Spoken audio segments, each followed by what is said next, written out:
السلام عليكم ورحمة الله وبركاته بسم الله والصلاة والسلام على رسول الله محمد صلى الله عليه وسلم وعلى آله وصحبه الغر الميامين إلى يوم الدين أما بعد فأهلا وسهلا ومرحبا بكم مجددا في قناتكم دكتور بين كيلر بحول الله وقوته سنتطرق اليوم إلى الدرس الرابع من سلسلة مقياس التشريح فنبدأ على بركة الله. Bienvenue pour la 4e fois dans votre chaîne YouTube.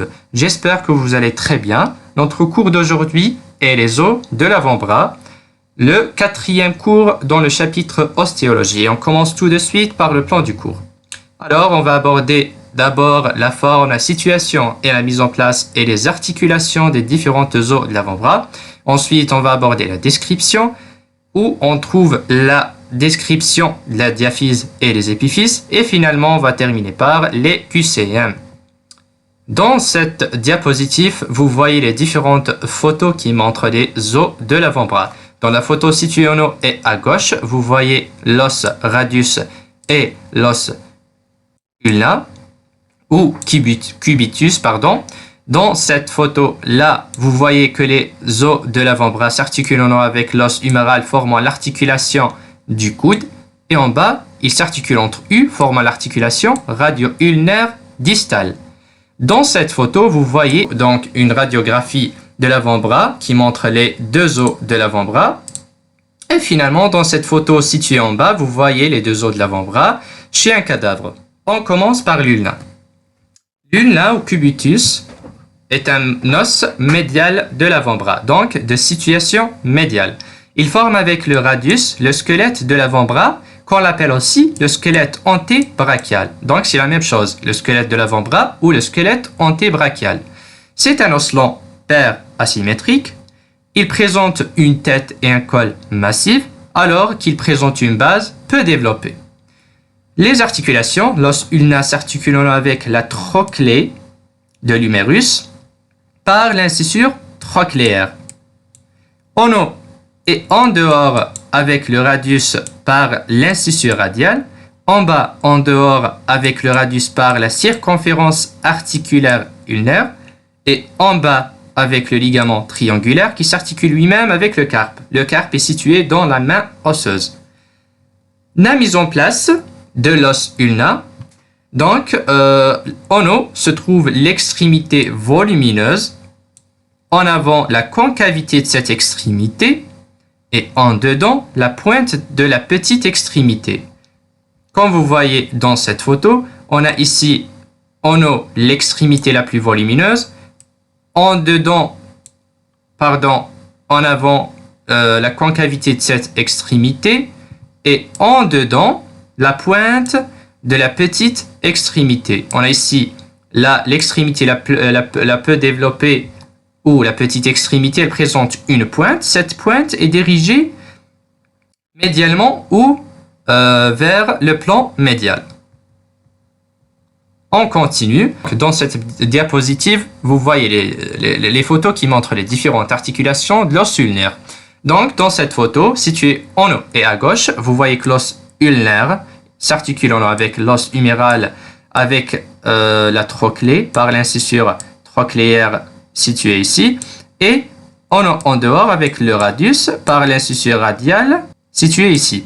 Dans cette photo située au milieu, vous voyez que l'extrémité inférieure ou distale de l'os ulnaire s'articule avec le ligament triangulaire qui s'articule lui-même avec les os du carpe.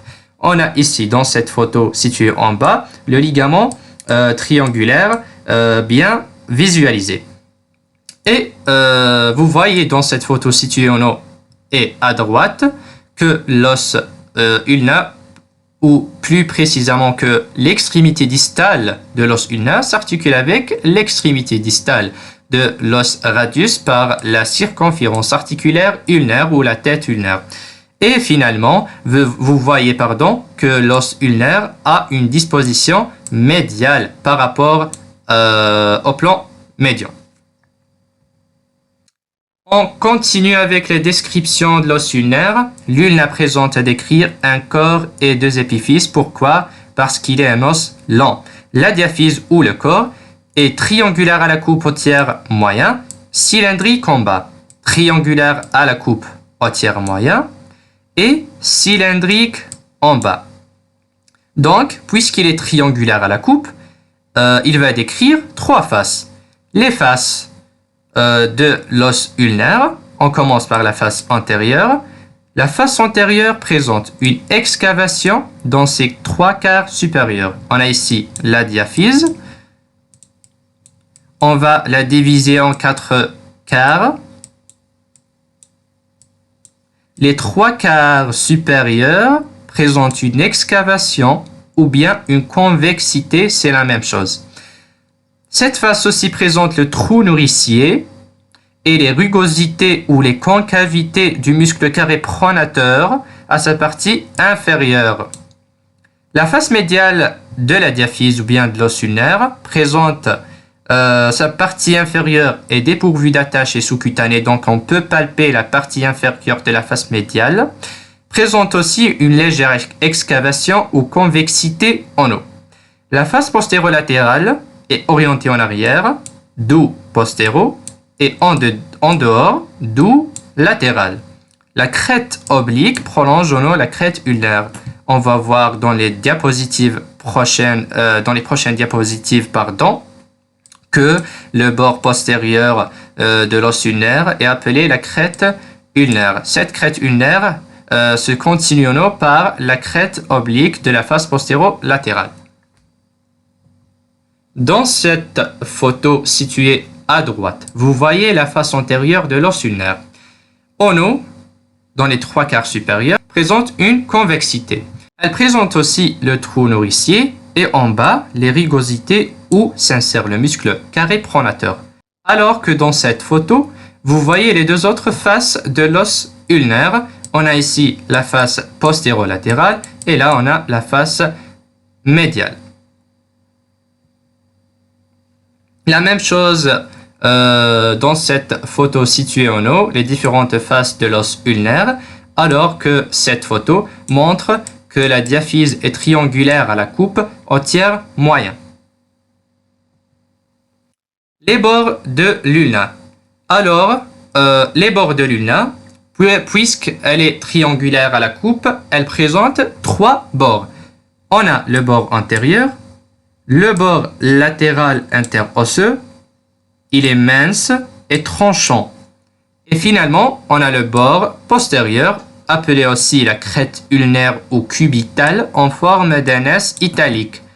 Elle est formée comme ça. Donc, dans ces photos, vous voyez les trois bords de l'os ulnaire. On a ici le bord postérieur, ou la crête ulnaire sous forme d'un S italique. Ici, on a le bord antérieur.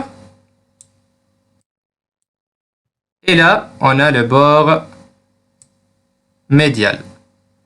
Donc, le bord médial, le bord postérieur ou la crête ulnaire et le bord antérieur. Pour les épiphyses ou les extrémités de l'os ulnaire, on commence par l'épiphyse proximale ou l'extrémité proximale. Cette épiphyse présente deux saillies osseuses ou deux convexités osseuses délimitant entre elles l'incisure trochléaire. On a déjà vu que l'os ulnaire s'articule avec la trochlée humérale par l'incisure trochléaire, appelée aussi la grande cavité sigmoïde. Cette cavité sigmoïde ou la grande cavité sigmoïde, elle est orientée en avant et en haut. Et elle est traversée horizontalement par le sillon sigmoïdien.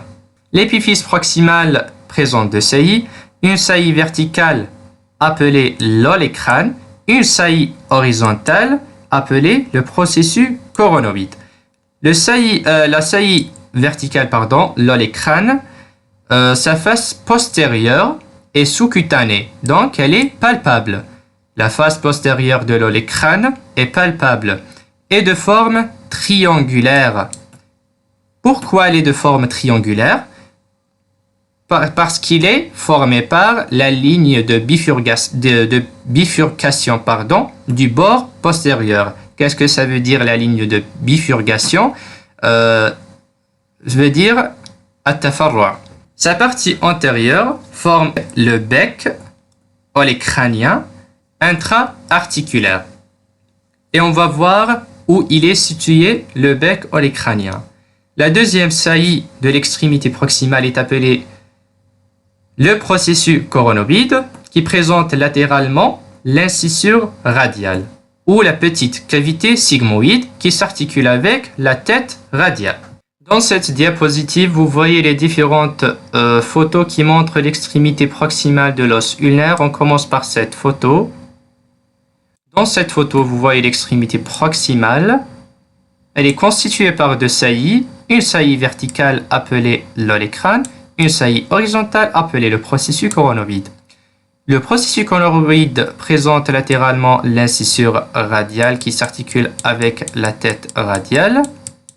Alors que l'olecrane présente en avant le bec olecranien. C'est ça le bec olecranien. Ces deux processus ou ces deux saillies, verticales et horizontales, délimitent entre eux l'incisure trochléaire ou la grande cavité sigmoïde qui s'articule avec la trochlée humérale. La grande cavité sigmoïde présente le sillon sigmoïdien qui la traverse horizontalement. Dans cette photo, vous voyez ici le bec olecranien, l'incisure trochléaire traversée horizontalement par le sillon sigmoïdien. Vous voyez ici l'olecrane. Et là, on a le processus coronoïde qui présente le bec coronoïdien aussi. Et ici, on a le tubercule ulnaire. La même chose ici, l'incisure trochléaire et l'incisure radiale de l'ulna. Et dans cette photo, vous voyez la face postérieure de l'olecrane. La face postérieure de l'olecrane est de forme triangulaire. Pourquoi? Car elle est constituée par la bifurcation de la crête ulnaire. Donc, la crête ulnaire se bifurque au niveau de l'olecrane, formant la face postérieure de l'olecrane palpable, donc elle est sous-cutanée. L'épiphyse distale de l'os ulnaire ou l'extrémité distale présente deux parties. Une partie arrondie, une partie en forme de cône commun. La partie arrondie est appelée la tête ulnaire et la partie en forme de cône est appelée le processus styloïde ulnaire. Dans ces trois photos, vous voyez l'extrémité distale de l'os ulnaire. Vous voyez ici le processus styloïde ou la partie en forme de cône et la tête ulnaire qui présente la circonférence articulaire ulnaire. Donc, la même chose ici, on a l'extrémité distale, la tête ulnaire et le processus styloïde. Dans la photo située en bas, vous voyez très bien le ligament triangulaire qui s'articule avec le processus styloïde de l'extrémité distale de l'os ulnaire. Donc, l'extrémité distale de l'os ulnaire ne s'articule pas directement avec les os du main. Donc, elle s'articule avec le ligament triangulaire qui s'articule avec le carpe ou les os du main. Donc, maintenant, on passe vers l'os radius. L'os radius est un os latéral, contrairement à l'os ulnaire. Il forme avec l'ulna le squelette de l'avant-bras ou le squelette antébrachial. C'est un os lampaire et asymétrique. C'est l'os de la pronosupination. C'est quoi la pronosupination? C'est un mouvement réalisé par l'avant-bras. Je vous invite à regarder la première vidéo dénommée Généralité où j'ai expliqué qu'est-ce que la pronosupination. Une tête et un col peu développés et une base massive. La diaphyse radiale présente en haut une courbure supinatrice et en bas une courbure pronatrice. Les articulations de l'os radial. En haut, il s'articule avec le capitulum de l'humérus. On a déjà vu dans la vidéo de l'humérus que l'extrémité distale présente le capitulum et la trochlée humérale. Le capitulum s'articule avec le radius. Le radius s'articule aussi en haut et en dedans avec l'ulna, formant l'articulation radio-ulnaire proximale au niveau de l'incisure radiale. En bas et en dedans aussi avec l'ulna, formant l'articulation radio-ulnaire distale. En bas avec le condyle carpien, formant l'articulation radio-carpienne. On a déjà dit que le carpe fait partie de la main osseuse. La mise en place de l'os radial. En bas se trouve l'extrémité la plus volumineuse, en dehors la pointe de cette extrémité et en arrière la face de cette extrémité parcourue par des gouttières. Dans cette diapositive, vous voyez les différentes photos qui montrent les différentes articulations de l'os radial. Vous voyez dans cette photo que l'os radial s'articule directement avec le carpe qui fait partie de la main osseuse. Donc, articulation directe avec la main osseuse. Il s'articule en bas, en dedans, avec l'os ulnaire par la circonférence articulaire ulnaire. Il s'articule en haut avec l'ulna, en dedans, par l'incisure radiale, et en haut avec la trochlée de l'humérus. Dans cette photo, vous voyez le condyle carpien constitué par les os de la main. Le condyle carpien est la surface articulaire de la main qui s'articule avec les os de l'avant-bras. On a ici l'os radial. Il s'articule directement avec le condyle carpien. Et finalement, dans cette photo, vous voyez que l'os radial a une disposition latérale par rapport à l'axe de l'avant-bras. On passe maintenant vers la description de l'os radius. L'os radius présente à décrire un corps et deux épiphyses parce qu'il est un os long comme l'os ulnaire. La diaphyse ou le corps est triangulaire à la coupe au tiers moyen, puis il s'élargit progressivement vers le bas. Puisqu'il est triangulaire à la coupe, il présente à décrire trois faces. On commence par la face antérieure. La face antérieure s'étend de la tuberosité radiale à l'extrémité distale où elle devient large. Elle présente le trou nourricier.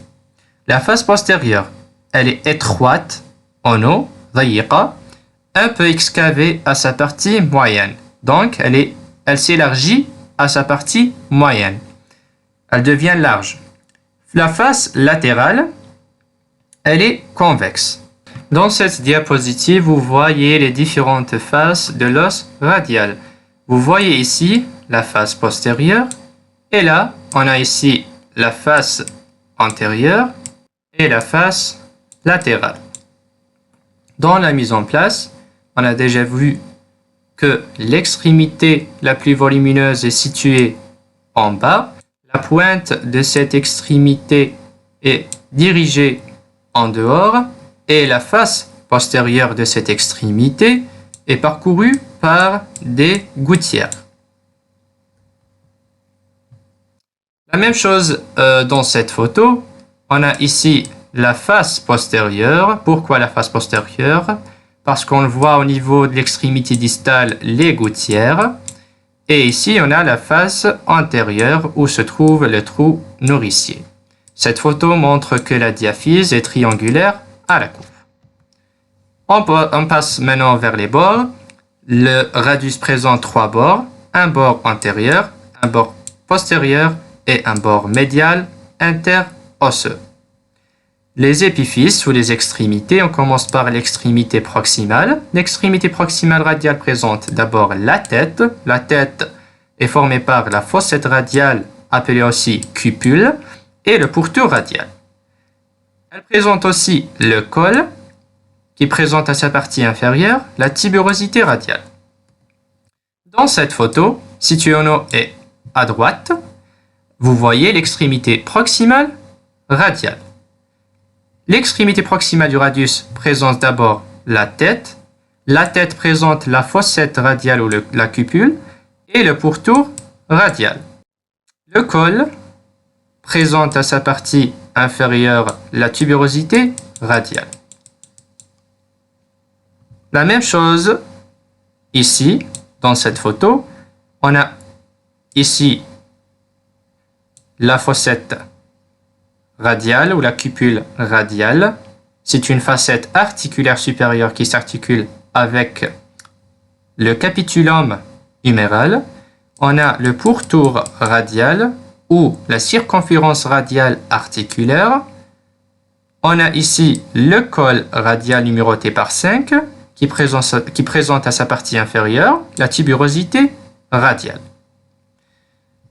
Dans la photo située en bas, vous voyez ici l'extrémité proximale de l'os radius.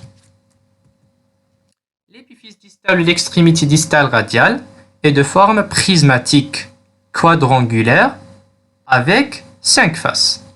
Prismatique veut dire cylindrique. Quadrangulaire,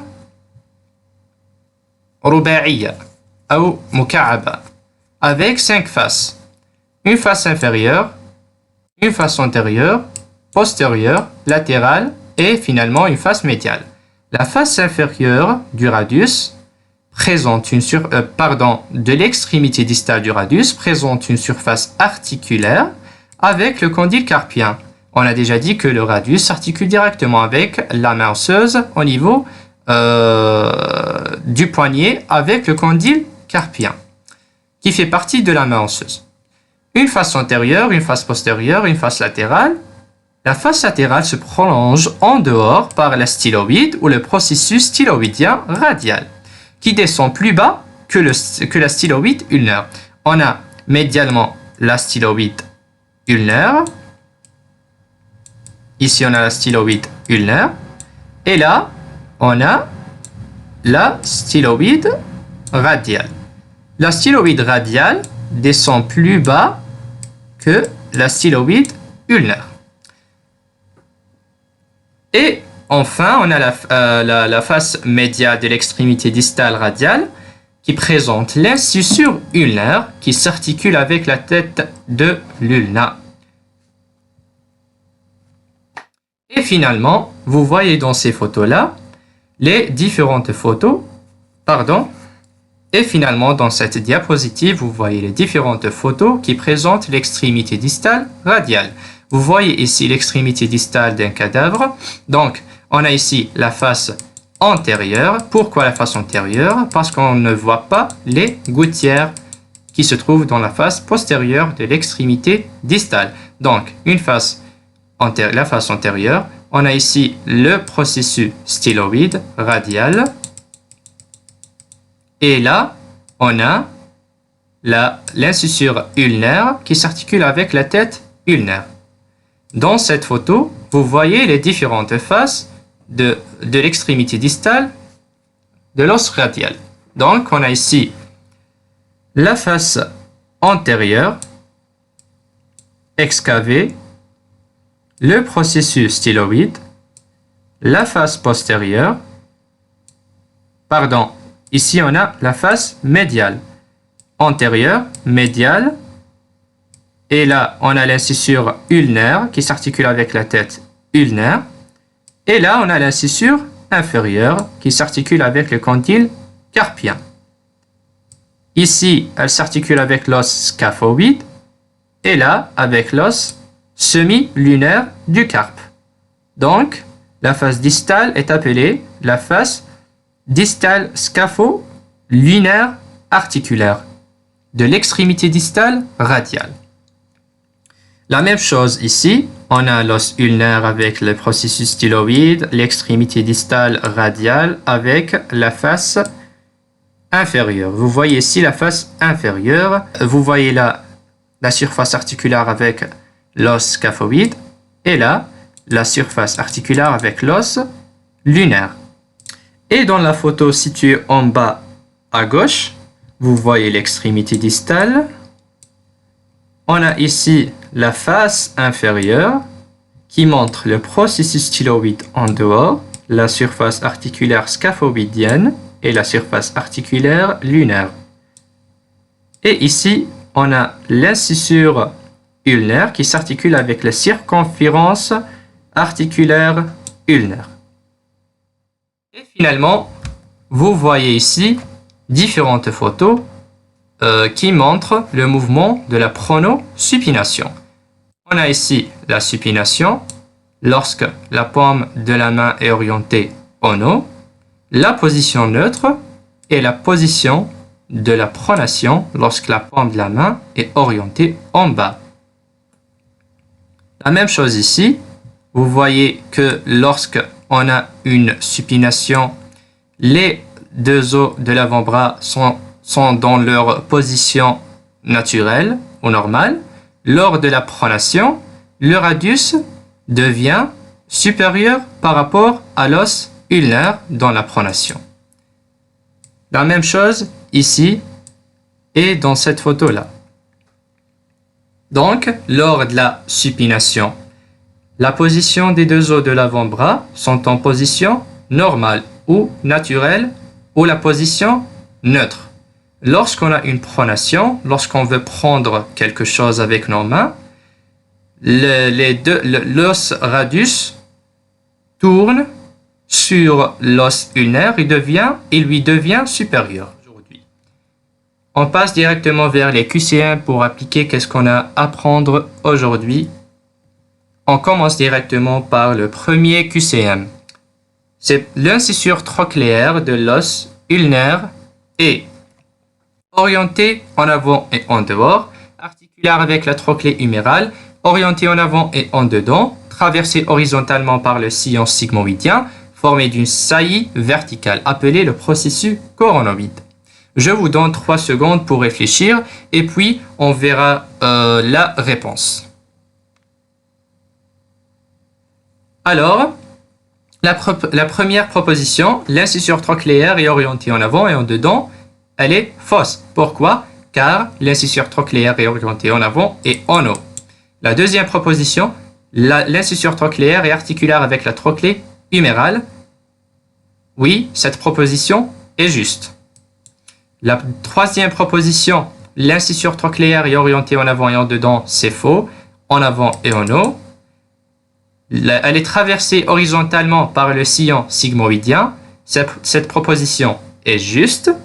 Elle est formée d'une saillie verticale appelée le processus coronoïde. Cette proposition est fausse car la saillie verticale est appelée l'olécrane. Ou bien, elle est formée d'une saillie horizontale appelée le processus coronoïde. Le deuxième QCM. Ces propositions concernent l'os ulnaire.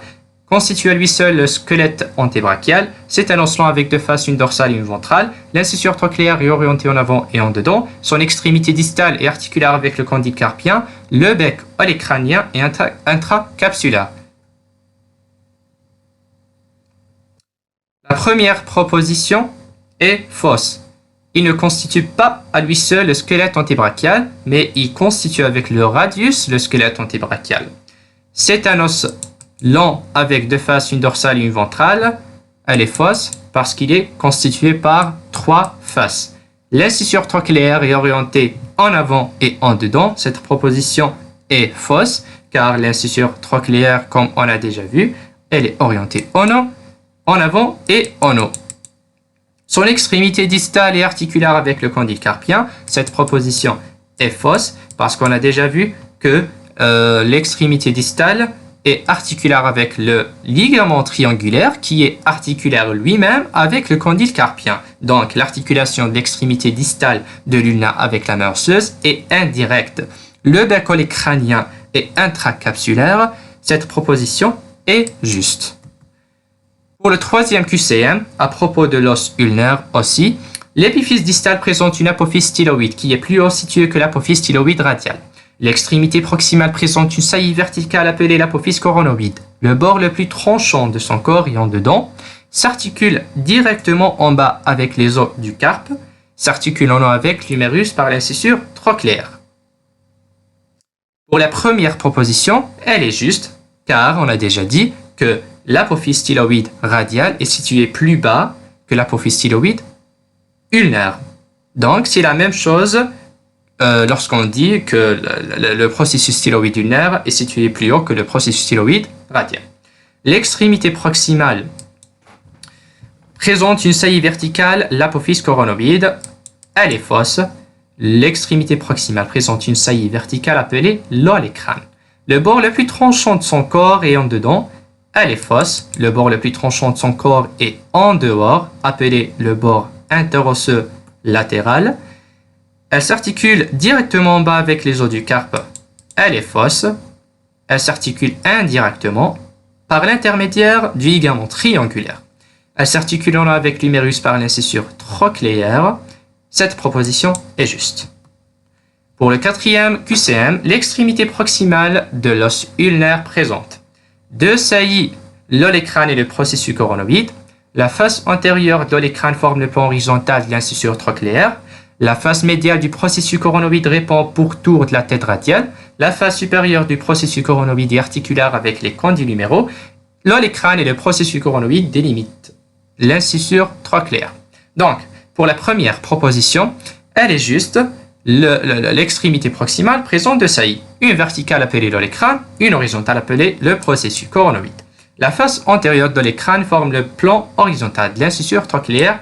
Cette proposition est fausse, car la face antérieure de l'olécrane forme le plan vertical de l'incisure trochléaire. La face médiale du processus coronoïde répond au pourtour de la tête radiale. Cette proposition est fausse, car la face médiale du processus coronoïde ne répond pas au pourtour de la tête radiale, mais c'est la face latérale qui répond au pourtour de la tête radiale, car la face latérale du processus coronoïde présente l'incisure radiale. La face supérieure du processus coronoïde est articulaire avec les condyles huméraux. Cette proposition est fausse. La face supérieure du processus coronoïde est articulaire avec la trochlée humérale. L'olécrane et le processus coronoïde délimitent l'incisure trochléaire. Cette proposition est juste. L'incisure trochléaire est appelée aussi la grande cavité sigmoïde. Pour le cinquième QCM, ces propositions concernent l'os radius. L'os radius s'articule en haut avec le capitatum de l'humérus, en bas avec le condyle carpien, en dedans l'extrémité proximale avec l'incisure radiale du lin, en dedans l'extrémité distale avec la tête de l'ulna. Pour la première proposition, elle est fausse, car en haut, il s'articule avec le capitulum et pas le capitatum de l'humérus. En bas, il s'articule avec le condyle carpien, c'est juste. Le radius a une articulation directe avec la main osseuse. En dedans, l'extrémité proximale s'articule avec l'incisure radiale de l'ulna. Cette proposition est juste. En dedans, l'extrémité distale s'articule avec la tête ulnaire, c'est juste, par l'incisure ulnaire avec la circonférence articulaire ulnaire. Et finalement, à propos de l'os radius, c'est l'os médial de l'avant-bras responsable de la pronosupination. Son corps présente trois faces antérieure, postérieure et médiale. Sa face médiale s'élargit en bas. L'épiphyse proximale présente la tuberosité radiale. À la face médiale de l'épiphyse distale se trouve l'incisure ulnaire. Pour la première proposition, c'est l'os médial de l'avant-bras. C'est faux, c'est l'os latéral de l'avant-bras responsable de la pronosupination. Son corps présente trois faces, antérieure, postérieure et médiale. Cette proposition est fausse, car il présente trois faces antérieure, postérieure et latérale. Sa face médiale s'élargit en bas.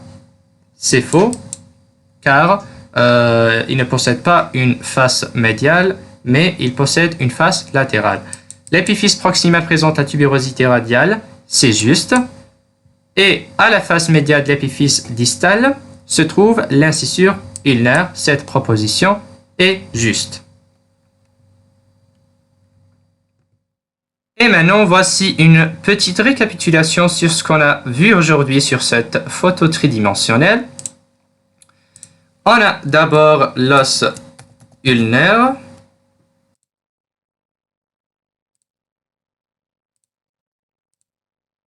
Donc, l'os ulnaire est un os long qui présente un corps, deux extrémités. Le corps est triangulaire à la coupe. Il présente trois faces. On a ici la face antérieure, une face postérieure et une face médiale.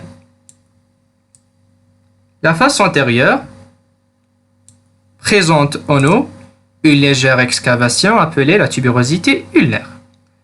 Au milieu, il présente le trou nourricier et en bas, il présente les rugosités où s'insère le muscle carré pronateur. On a postérieurement le bord postérieur sous forme d'un S italique appelé la crête ulnaire.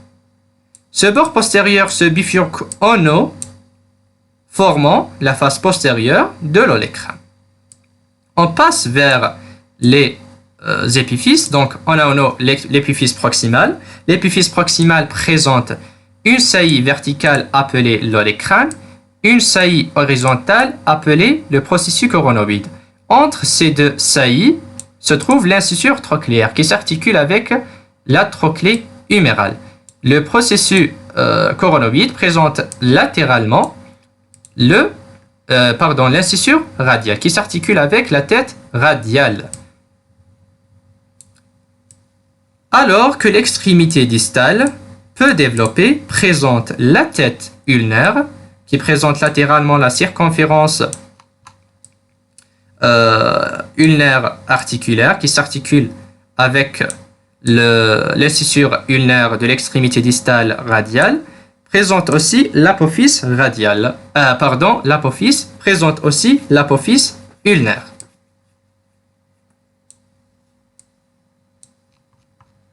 Vous voyez maintenant l'os radius ou l'os radial. Cet os est un os long qui présente un corps et deux épiphyses ou deux extrémités. Le corps est triangulaire à la coupe, puis il s'élargit.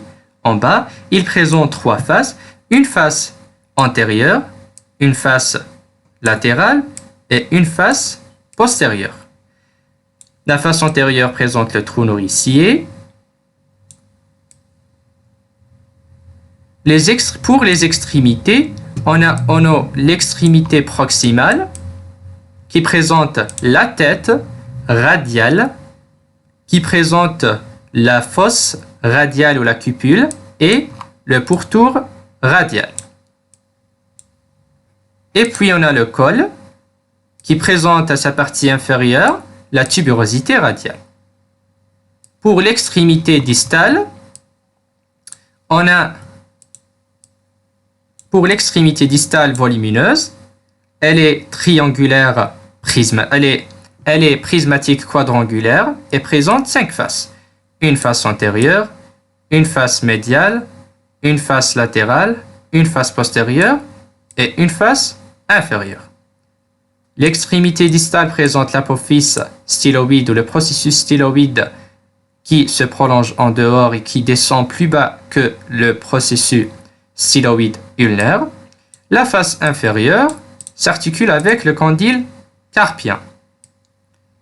La face médiale présente en bas l'incisure ulnaire qui s'articule avec la tête ulnaire. Vous voyez dans cette photo les deux os de l'avant-bras articulés entre eux, formant en haut l'articulation radio-ulnaire proximale entre la tête radiale et l'incisure radiale au niveau de la face latérale du processus coronoïde. Et en bas, on a l'articulation radio-ulnaire distale entre l'incisure ulnaire du radius et la tête ulnaire.